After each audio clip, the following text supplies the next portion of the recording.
Lebih 1,000 peserta dijangka mengambil bahagian dalam program Hari Cuci Malaysia sempena World Cleanup Day 2025 peringkat Majlis Bandaraya Alor-Setar Sabtu ini.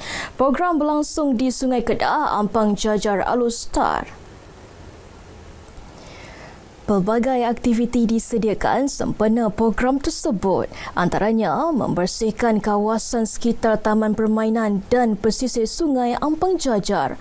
Program juga memberi peluang kepada orang ramai untuk mengumpulkan barangan yang boleh dikitar semula. Program ini diharapkan dapat menerapkan budaya kebersihan di dalam kalangan masyarakat, terutamanya di dalam masyarakat Majlis Bandaraya Alor-Setar.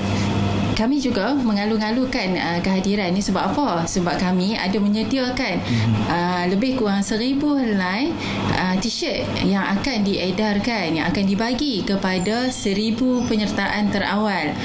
So, jemputlah ramai-ramai untuk bersama-sama hadir dan kita sama-sama bergotong royong pada hari tersebut di lokasi yang telah kami tetapkan.